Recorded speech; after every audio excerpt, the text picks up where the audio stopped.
Blood ये सक करता है लंग से और फिर एक एट्रियम से वो ब्लड को सप्लाई करता है, इसको आर्टरीज कहते हैं।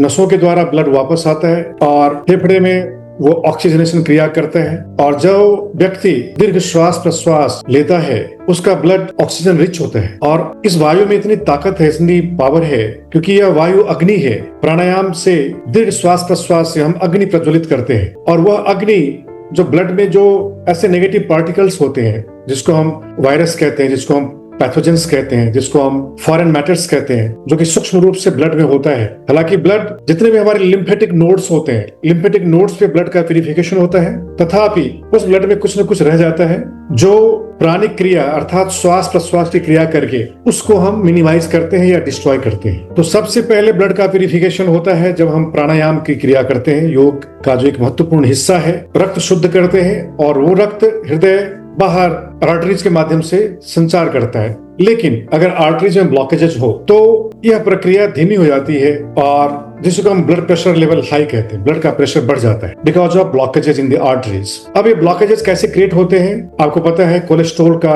कंजम्पशन ज्यादा करते हैं, फैट का कंजम्पशन ज्यादा करते हैं, वो धीरे धीरे ब्लॉक करता जाता है। खासकर ऐसे लोग जो लहसुन और प्याज नहीं ग्रहण करते, उनके आर्टरीज में ब्लॉकेज ज्यादा होते हैं। आयुर्वेद के हिसाब से अगर हम चलें तो जो पित्त कारक जो भोजन पेय पदार्थ है वह अग्नि प्रज्वलित करता है और वह उसको मेल्ट करता है। जैसे स्पाइसेस होते हैं, लहसुन है, खासकर लहसुन जो है वो बहुत ज्यादा एंटीऑक्सीडेंट है, पावरफुल है, जो ब्लॉकेजेस को मेल्ट करके निकाल सकता है। आज की डेट में अगर आप देखें तो यंगस्टर्स को भी हार्ट अटैक आ रहे हैं। आपने सुना होगा जिम में वो वर्कआउट करते हुए मर जाते हैं, कार्डियक अरेस्ट होता है, मर जाते हैं। क्यों? क्योंकि उनका जो है हार्ट की उसका जो कार्डियोवास्कुलर सिस्टम है वो हेल्दी नहीं है, उसमें कई से ब्लॉकेजेज हैं, क्योंकि इतने मॉडर्न सिंथेटिक प्रोटीन का कंजम्पशन करते हैं। उसके बाद क्या क्या वो लोग खाते हैं बॉडी मसल बिल्डअप करने के लिए, जो कहीं ना कहीं नुकसान करता है। वो प्राकृतिक नहीं है। प्राकृतिक जो प्रोटीन है, जो दाल में है, जो कई प्राकृतिक जो भोजन है उसमें है, जो नेचुरल हर्ब्स है उनमें है, वो ना करके कुछ सिंथेटिक चीजों का यूज करते हैं, जिससे भी वो एक कारण बनता है। दूसरा, जो फैट लेते हैं, कोलेस्ट्रॉल लेते हैं, वो भी कारण बनते हैं। तीसरा, जिसको हम स्ट्रेस कहते हैं, स्ट्रेस जो तनाव है, स्ट्रेस एक साइलेंट किलर है। अगर कोई उचित आहार भी ले रहा है, उचित व्यायाम भी कर रहा है, लेकिन अगर वह चित्त में, माइंड में तनाव से ग्रस्त है, चिंता से ग्रस्त है, अवसाद से ग्रस्त है, तो उसकी आर्टरीज, उसकी जो इंटरनल एटमॉस्फेयर है, इंटरनल जो एनवायरनमेंट है, जो इंटरनल ऑर्गन्स है, वहां पर कंजेशन आना शुरू हो जाता है। उनको अस्थमा, सांस की तकलीफ होनी शुरू हो जाएगी, क्योंकि वहां पे कंजेशन हो जाएगा। उनके शरीर में कफ बढ़ने लग जाएगा। तनाव कफ को भी क्रिएट करता है, शरीर में वात को भी क्रिएट करता है, वात और कफ बढ़ जाएगा। तनाव से पित्त बढ़ता है शरीर में, लेकिन कफ और वात जो है वो बढ़ता है, जिस वजह से हमारे लंग्स में, फेफड़े में म्यूकस फॉर्मेशन होना शुरू हो जाता है, एक्सेसिव म्यूकस फॉर्मेशन शुरू हो जाता है। म्यूकस बहुत आवश्यक है मॉइस्चर करने के लिए, लेकिन अगर ओवर हो जाएगा, जो कंड्यूट है, जिसको हम ब्रोंकी कहते हैं, जिसको हम एल्वोलाई कहते हैं, एल्वाइली भी के लोग कहते हैं उसको, जो हम श्वास तंत्र है, श्वसन तंत्र है, जो हम सांस लेते हैं, और जो वायु सांस के माध्यम से, नासिका के माध्यम से ट्रैक किया, जिसको हम विंड पाइप भी कहते हैं, वो ब्रोंकी में जाता है। वो पाइप ब्रोंकी में पहले प्रवेश करती है, उसके बाद उसको हम बोलते हैं primary bronchi, secondary bronchi, territory bronchi. वहां जाकर वह हवा जाती है। क्यों? क्योंकि वो जो ब्लड है वो ब्रोंकियोल में होता है, वहां पे ब्लड पहुंचता है। आपने देखा होगा फेफड़े का जो एंड पॉइंट होता है, ब्लड वहां जाता है। किसके लिए? ऑक्सीजनेशन के लिए। और अगर प्रॉपर कोई सांस नहीं लेगा, या अगर उस कंड्यूट में, जिसको हम ब्रोंकी कहते हैं, जिसको ब्रोंकाइटिस कहते हैं, या एक्सेसिव म्यूकस हो जाएगा, तो अस्थमा हो जाएगा, जिस वजह से प्रॉपर सांस नहीं ले पाएगा, प्रॉपर हवा नहीं जाएगी, वायु नहीं जाएगी, ऑक्सीजन नहीं जाएगी, ब्लड पुअर हो जाएगा। वही पुअर ऑक्सीजन, पुअर ब्लड जब हमारे पूरे बॉडी में संचार करेगा तो उसको पोषण नहीं मिलेगा। किसको? टिश्यूज को पोषण नहीं मिलेगा, मसल्स को पोषण नहीं मिलेगा। तो tissues, muscles, organs, then organic system, then eventually the entire organism बीमार पड़ जाएगा। तो सारा खेल जब चलता है एक हार्मनी है। अगर एक जगह आप मिस्टेक करेंगे, मतलब मिस्टेक आपने कहा कि तनाव माइंड में, उसका इम्पैक्ट कहाँ पे आया? हमारे फेफड़े पे आया, लंग्स पे आया।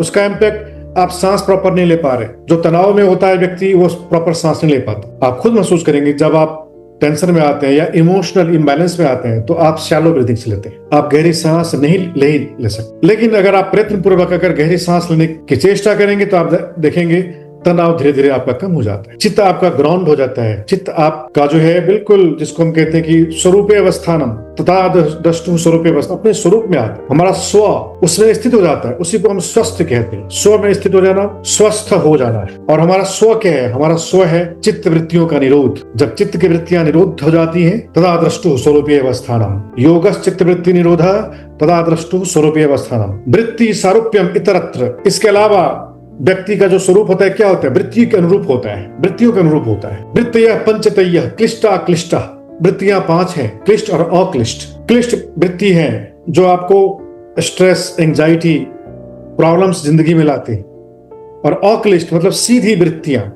एक होता है अक्लिष्ट मतलब सीधा सीधा साधा, एक होता है बहुत ही कॉम्प्लिकेटेड। ये कॉम्प्लिकेटेड वृत्तियां वाले जो लोग होते हैं वो बहुत मेंटली, फिजिकली, इमोशनली बहुत ही बीमार होते हैं। और जो वो सीधे साधे लोग होते हैं बहुत स्वस्थ होते हैं नॉर्मली। अपवाद तो चलिए अलग है अपवाद, लेकिन वास्तव में अगर हम सीधा जीवन जीना शुरू करें, सीधा साधा, हम कम से कम 100 वर्ष जिएंगे, स्वस्थ जिएंगे और हमारा संबंध अच्छा होगा लोगों के साथ, अपने साथ संबंध अच्छा होगा, परमात्मा के साथ संबंध अच्छा होगा। क्योंकि हम जितना सीधा होंगे, ईश्वर, परमात्मा, ब्रह्म, वाहेगुरु जो भी नाम दे, रब जो भी नाम दे, वो आपको प्यार करता है। पूरा यूनिवर्स आपको प्यार करता है अगर आप सीधा होते हैं। कहने का मतलब ये है कि हम यौगिक कल्चर अपनाएं, यौगिक अप्रोच अपनाएं, जिसको हम कहते हैं चित्त वृत्तियों का निरोध करें। हम एकाएक निरोध नहीं कर सकते, लेकिन हम जो क्लिष्ट जो वृत्तियां हैं उनको हम अक्लिष्ट कर दें। जो कॉम्प्लिकेशन में हम जीते हैं, जो नाहक परेशान होते रहते हैं, छोटी सी बात हमें परेशान कर देती है, छोटी छोटी बातें हमें परेशान कर देती है, स्ट्रेस, एंजाइटी दे देती है। क्यों?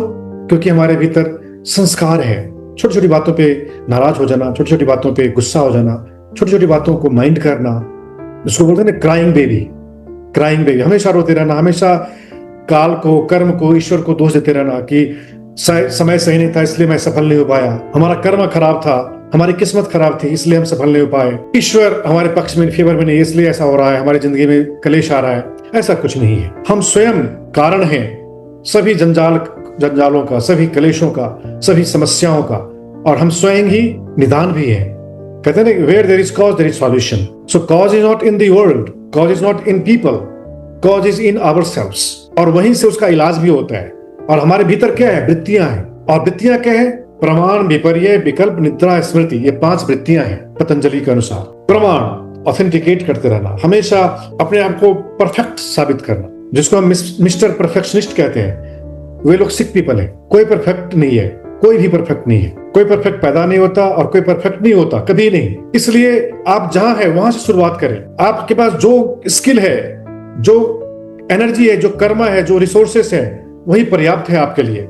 लेकिन हम रिसोर्स कलेक्ट करने में हम इतने व्यस्त होते हैं, जब बहुत पैसा हो जाएगा, जब बहुत संसाधन हो जाएंगे, तब जाके हम समाज सेवा करना शुरू करेंगे। लेकिन हम जहां हैं, अगर हम किसी को मुस्कुरा के देख लें, सबसे बड़ी समाज सेवा है।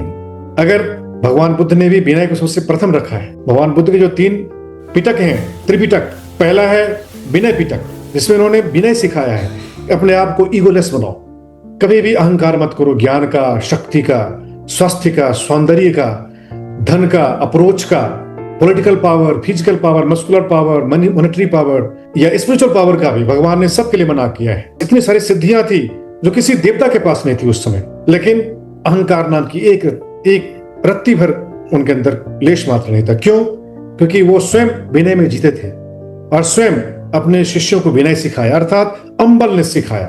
अगर हमारे भीतर अम्बलनेस आ जाए, सादगी आ जाए, हम पूरे ब्रह्मांड के बिलवेड हो जाएंगे, पूरे ब्रह्मांड का चहेते हो जाएंगे। पूरा ब्रह्मांड हमें सब आंखों पे रखता है। तो योग यही है। योग है अपने आप को हमेशा ये समझे कि मैं अभी सीख ही रहा हूं, मैं परफेक्ट नहीं हूं। और अगर मैं देखूं तो ये अनंत है ज्ञान, उसमें से अगर आप एक बूंद भी ले लें, आप धन्य हो जाएंगे और पूरे अस्तित्व को आप धन्य कर सकते। तो योग तो यही सिखाता है यंगस्टर्स को भी कि तुम यौगिक जीवन शैली जियो, जिसमें अनुशासन पहले रखो। क्योंकि पतंजलि योग सूत्र का जो पहला सूत्र है वो है अथ योग अनुशासनम, मतलब अब तुम योग का जो डिसिप्लिन है, अनुशासन है, उसमें जियो। और पहला अनुशासन है कि अपने चित्त की वृत्तियों को शांत करो।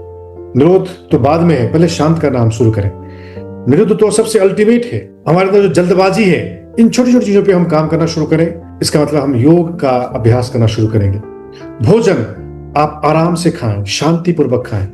लोग भोजन खाते नहीं है, भोजन निगलते हैं। लोग देख रहे हैं जीवन शैली, आजकल सोशल मीडिया भी ऐसा हो गया है, जो शॉर्ट्स हैं, जो रील्स हैं, उनको प्रमोट करते हैं, जो 1 मिनट का होता है मैक्सिमम।